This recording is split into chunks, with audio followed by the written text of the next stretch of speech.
Hey guys, welcome back to my channel. In today's video we are going to be talking about all the books that I read for the month of February, so let's jump right in.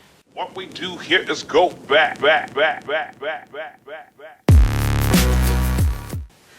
that was a quick and easy intro because my intros are usually 10 hours long. Let's grab the books and let's open the Goodreads app, because how else are we gonna do it? Like, how did we function as readers without Goodreads? To jump off the month, I started my month off with Perfect Little Children by Sophie Hannah.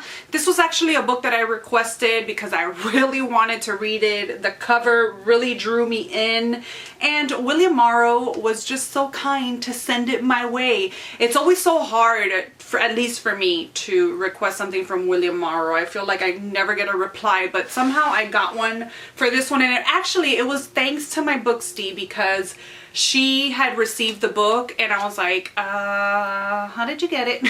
And so she hooked me up. So thank you, Eleni, for hooking me up with this one. But here we are following this woman, and this mom, and she lives a normal life. She has her husband and her two kids, her two older kids. I think they're like teenagers already. And all you know is that she is driving her son to a soccer practice, and she takes a little detour and stops in front of this huge mansion, and she is seeing a woman. Apparently they used to be best friends. And this woman, she seems troubled on her phone, like she's maybe arguing or discussing something with somebody and her two kids. But when the two kids come out of the car, they're still toddlers, or they're still young kids, when they should be the age of her kids. So they should be older, but they seem to not have aged through the years. And so this really baffles her, and she just goes on this hunt to find out why those kids still look like they are 4 or 6 years old. And so this takes her through a whole slew of lies, deception, a whirlwind of things, and she puts herself in a lot of trouble, and she becomes obsessed with trying to find out the truth. It just goes from there. This woman, Beth, just becomes so obsessed, and through the whole book I'm thinking, listen, lady, your husband's gonna leave you. Like, get yourself together. Like, who cares what's going on there? Like, let it go. But either way, it was an enjoyable read. I gave it 3 stars because I found myself like getting a little bit tired of her obsession, but overall it was a very enjoyable read, and there was a lot of twists and turns, I will tell you that much. And this next little gem that I read, oh my gosh, it's by one of my favorite authors. And I say that a little bit lightly and not, because I've only read 1 book of hers, and she has become a favorite author of mine from the minute that I read that 1 book. And that 1 book, I have talked about it day in and day out on my channel. It's one of my favorite books of all time. And it's Gwendolyn Kist with the Rust Maidens. Well, she came out with this little chapter book. So first off, this little chapter book is from Nightscape Press. And so what they did is they collaborated with a bunch of authors, Gwendolyn Kist being one of them. I always wonder if her last name is Kist or Kiste, but I'm just gonna say Kist. I always say that every time I mention her name. But yeah, they collaborated with a bunch of authors, and they each came out with a little chapter book, a little chapbook. And the proceeds of each one of these chapbook goes to a charity of the author's liking. She chose an aviary society or association to partner with, so that almost made me feel okay with spending the money for this. But I am so glad I did. These are actually numbered and limited. They're numbered and they're signed. They only have 100 of these. And so they are called the charitable chapbooks. And so I thought that was pretty cool, that they actually, you know, collab with authors and they give to a good cause. Gwendolyn Kist just has this way of writing friendships, and that's what this is about as well. But I'm gonna read to you what it says in the synopsis so that you guys have an idea. It starts with rapping in the ceiling and spirit boards that know them a little too well. Evelyn and her best friend aren't your typical college students. Instead of ruckus Saturday night parties, they spend their weekends conjuring up things from the beyond. Ectoplasm, levitation, death photography, you name it, and Everly knows all about it. But while this obsession with the supernatural is only supposed to be in good fun, the girls soon discover themselves drifting deeper into magic and further from each other. And it's just about these two girls and then just something happening between them. But she writes friendship and loss in such a way that just really captures your heart. This, just as the Rust Maidens made me cry so much. And I just adore Gwendolyn Kiss. Needless to say, I gave this 5 stars. Now we're traveling into Tome Topple wrap up because February was the month for Tome Topple, not the month. We did 2 weeks for the Tome Topple readathon. I love the Tome Topple readathon. And if you guys have watched my Tome Topple TBR, only 1 book was read from that TBR, which I think I had like 5 books, which was ridiculous because there was no way that I can read 5 tomes in 2 weeks. No. I ended up doing a book a week, which is perfectly fine with me. So my wrap up for Tome Topple is 2 books. The first one being The Wanderers by Chuck Wendig. What a ride this was. This is what I opened up Tome Topple with. As a matter of fact, I had put up my TBR on Instagram as well, I believe, or was it on here? And Cammie was like, you need to read this one. So I was like, done. This is what I started it off with, and let me tell you, this was amazing. Like, I don't even know why it took me so long to read this. I've actually had this on my shelves for a really long time. Eleni actually gifted this to me, so Eleni, thank you so much again. You're just all up in this video. She gifted it to me because it was on my wish list on Amazon, and I've just had it here for months. I mean, I had this since in Texas, so we've been living here already 6 months, so it's been more than 6 months that I've had this in my possession, and it took me this long. There is so much going on in this. I mean, it's a huge book and there's so much information thrown at you, but it never seems overwhelming. So here we have this girl and she has a sister. This is how the book starts off. There's this girl, she has a sister and her dad. Their mother apparently walked out on them. She's seen on camera one day.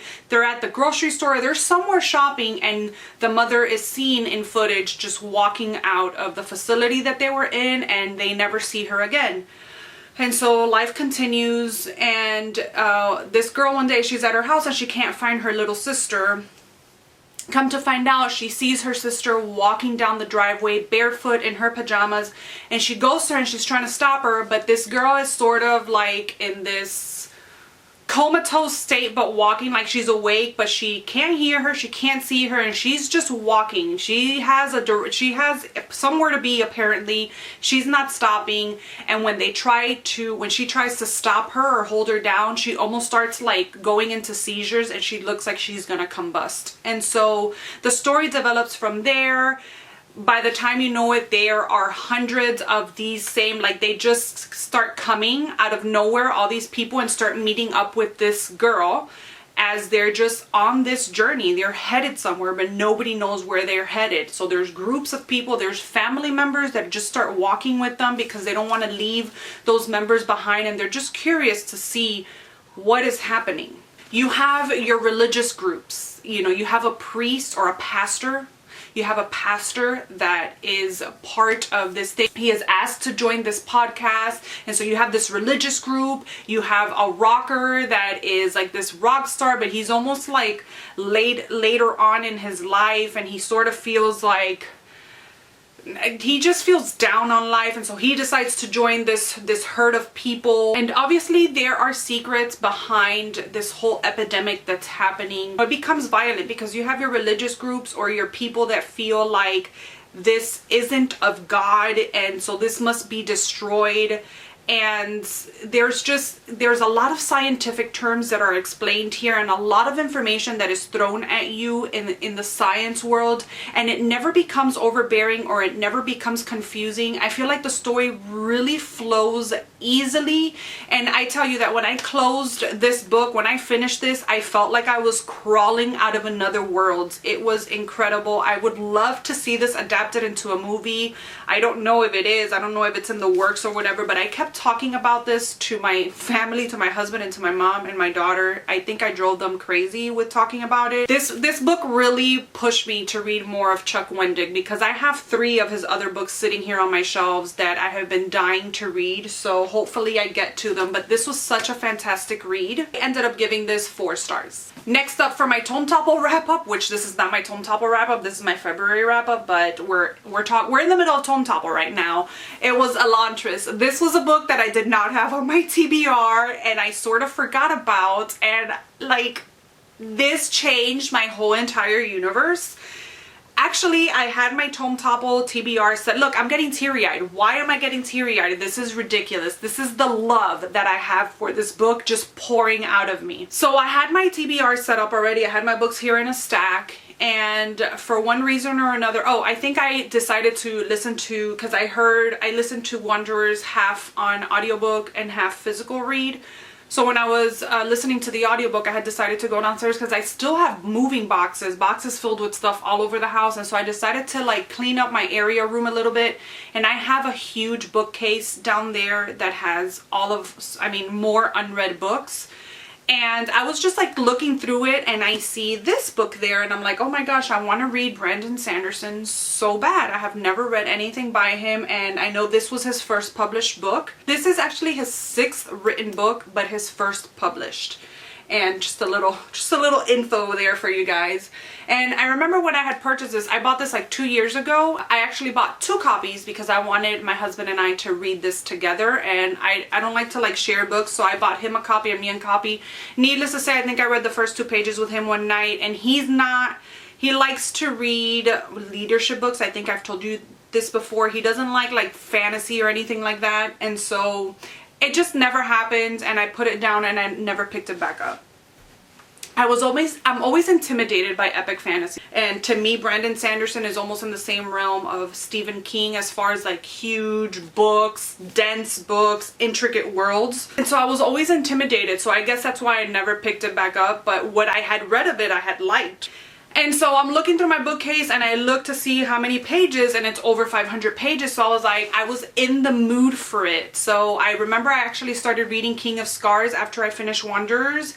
And I was just like, no, I think I read like the first chapter, and I had to put it away and I had to pick this up because this was just calling my name. And I am so glad that I gave in to this book, because this has become one of my favorite authors with just one book. I actually have ordered already the next, it's a trilogy, it's the Mistborn trilogy. I actually have that first book coming to me from Book Depository because I like these covers better, the UK covers, and I cannot wait to dive in. So here we follow this city of Elantras. Elantras houses these gods and these people. It can come whenever in the middle of the night, and it is called the Sheod.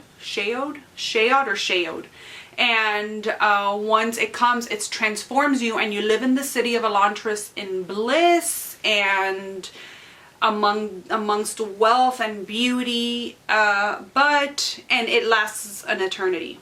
Something goes wrong, and the city starts dying and rotting with all of its inhabitants. And now when you are transformed into an Elantrian, things are a little bit different. It's almost like you die, but you're still living, and your skin turns, you just change. And whenever you change, you get thrown into Elantras, and the city is just dying. The inhabitants are in misery. They don't have food. When they're kicked out with like their it's almost like it's like this little basket with food, and since they're all so hungry in there, you run into the risk of being robbed and taken for your food, and once you get hurt in Elantras, your wounds never heal, so you're in constant misery.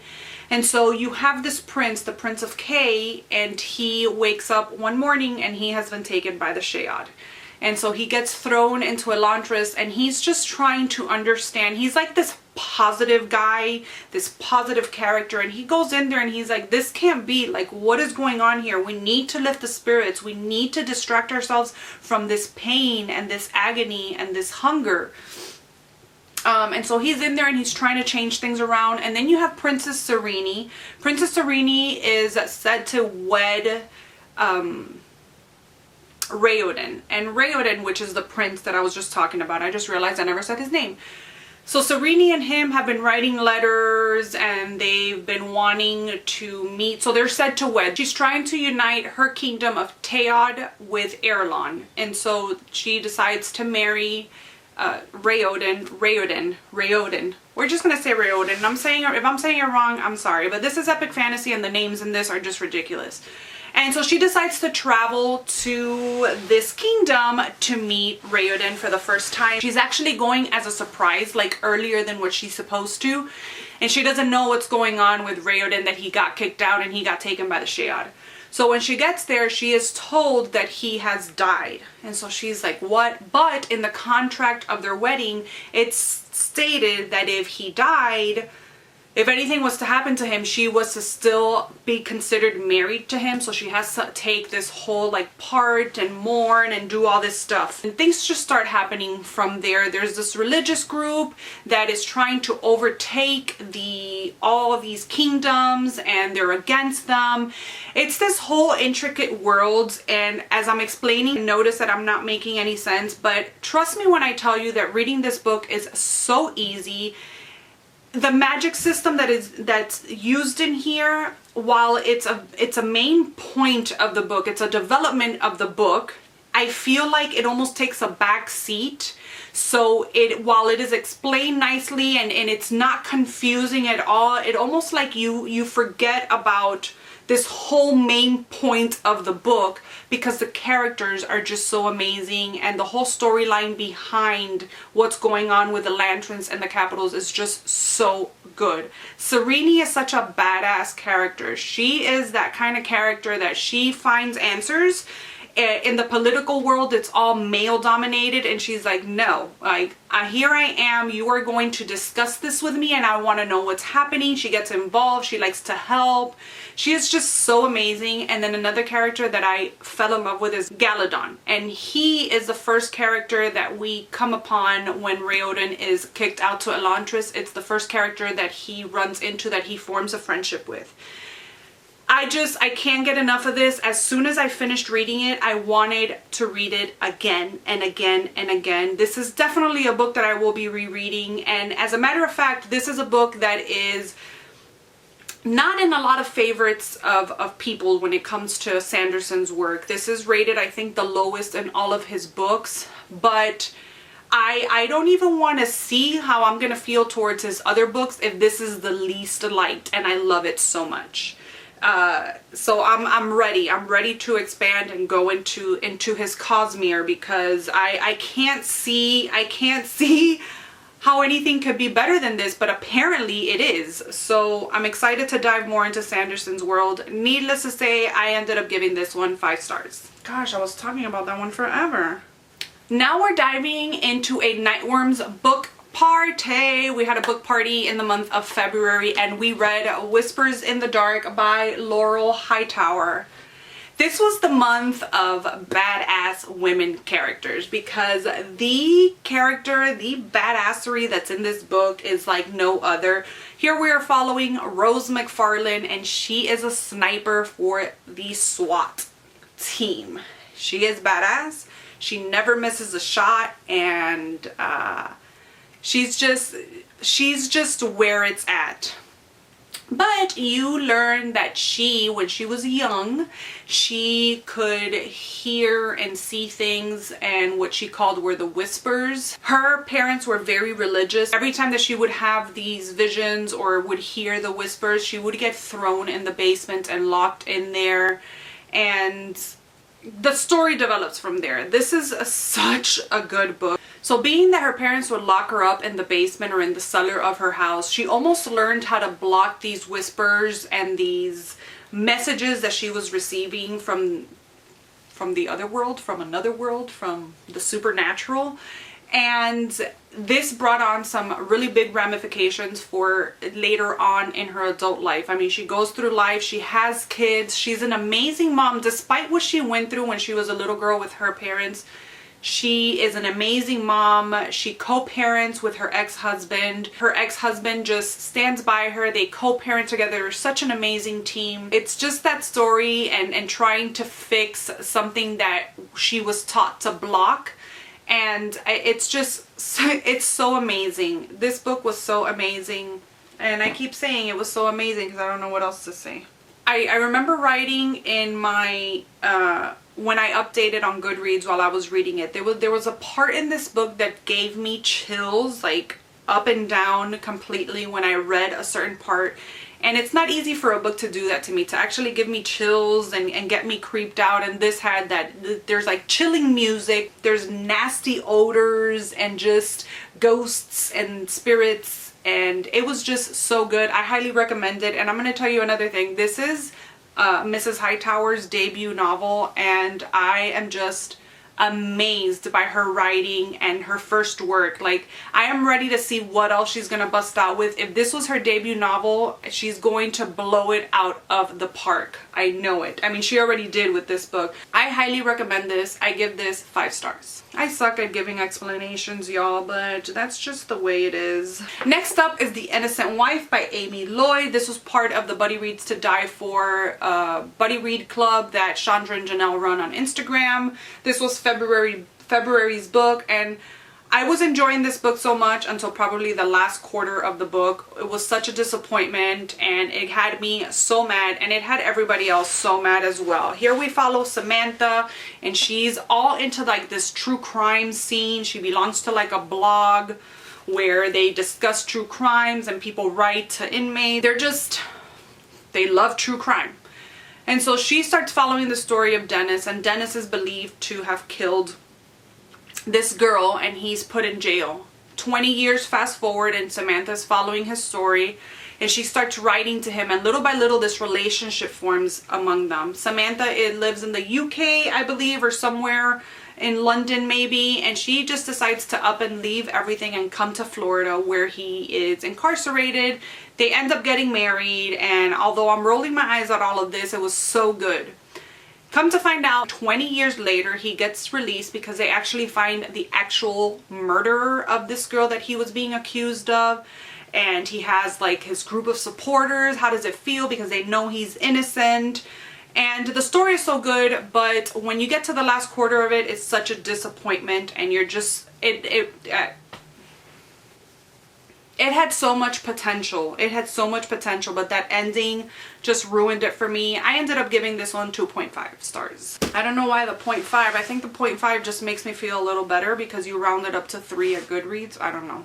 Next, we have The Shining, and this was part of the Chronologically King read-along hosted by Cammy's from Cammy's Corner. I will link her channel and her Instagram down below. This month, we actually read The Shining, and we were supposed to read Night Shift as well, but I didn't read Night Shift, but whatever. Let's not talk about that. I enjoyed this one. I already knew how the story went because I've seen bits and pieces of the movie. I haven't watched the movie in its entirety, but I know the ins and outs of the movie. So I knew what to expect from the book. But either way, I did enjoy it. Here we follow this family. Thank God I have my water. This dad has been fired, and he's looking for work, and he gets this opportunity to go and be the caretaker to this hotel, the Overlook Hotel, during the winter time. They close up, but they still need somebody to watch over the grounds and just keep care of the hotel. And so he gets this job, and he gets his wife and his kid, and he moves to this hotel. Little by little, he starts losing his mind, and the hotel is just trying to take over his life and take him. So that's the basis of the story. While I enjoyed it, this is not my favorite Stephen King book. It's just okay, and I think it's just because it's such a popular and liked book of his, I feel like I should like it more than I do, if that makes sense. Out of the, I think I've read 10 of his books to date, and I would have to say that I enjoyed this one more than Carrie, but it's still in the bottom of the list of King's works for me. I ended up giving this one 4 stars. I mean, I still gave it 4 stars, but it's not my favorite one of his, because I know that this book has a following and people who that love this book. So I think I wanted much more than what I got, but I still got a 4-star read out of it. Just going through Jack's inner thoughts and inner just seeing him deteriorate mentally is the fun part of the book. But yeah, 4 stars. The last book of the month was Follow Me by Kathleen Barber. This was a book that I received unsolicited from Gallery Books, and I enjoyed it so much. Sometimes when they send you unsolicited thrillers, they sometimes tend to disappoint me, and sometimes I don't even want to read them. Like, I've had so many that the publishers have sent me that I haven't read when they're unsolicited. If I request them, then yes, I do read them, but sometimes it's a little bit iffy to go into a book that you haven't requested, and sometimes I don't have good luck with those books. But this one really wowed me. It was gripping, it was fast-paced. Here we follow this girl. She's a social media influencer. She has like 1 million followers, and she decides to go from living in New York. She moves to Washington, D.C., and she starts living her life there. She starts working for this museum, but in the background of everything, she has a stalker and does not know it. A social media stalker. This guy starts following her and he becomes obsessed with her. She's used to putting her whole life on Instagram, but what I love so much about the book, it almost gives you like You vibes, you know, because you have certain chapters that were being spoken to from the stalker, and then you have the rest of the chapters that are of this girl Audrey and her social media and just living her life, and her reconnecting with one of her best friends from university that also lives in Washington, and reconnecting with an ex-boyfriend that also lives there. And you just see her going through life, but you also see the stalker's point of view. And although in You it's a whole entire book of you just following the stalker, this one has little bits and pieces. While I was able to tell who the stalker was, not really early on, I think it was a little more than halfway of the book, I figured out who the stalker was. I always wondered, like, am I right? Even though I knew, it was like, but could it be? But that wasn't the part I liked about that. I mean, I liked it, but my favorite part about this book was how Audrey, for example, she moves into this little like basement apartment. You know, she had just moved there. She barely has money, but she has all this social media following. She has like 1 million followers on Instagram. And so her house, she says how there's like boxes everywhere. She hasn't unpacked, I think it's like months before she unpacks a single box, but she goes and she buys this cute little table, this cute little setup, and she like takes a picture there. And her life seems perfect, but in reality her life is in shambles. She doesn't sleep, she doesn't have like, her house is a disaster, but everybody on social media thinks that she's just like this perfect thing that has her life together. And it just makes me think how many people are like that you see their house, you know, these Instagrammers that have like this fabulous life and these fabulous cars, and I'm like, but how are they really feeling inside? And are they, you know, what's just that area that they're showing us? And it opens up your eyes to the world of social media, and I found that part just so interesting.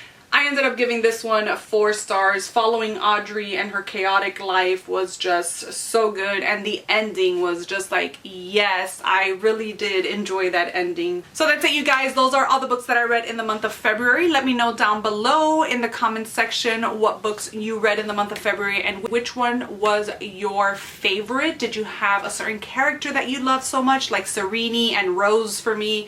They just overtook my February, which I'm fine with. Thank you so much for watching. I hope you guys enjoyed this video, and I will see you guys in my next one. Bye. Why do I always say that? Bye.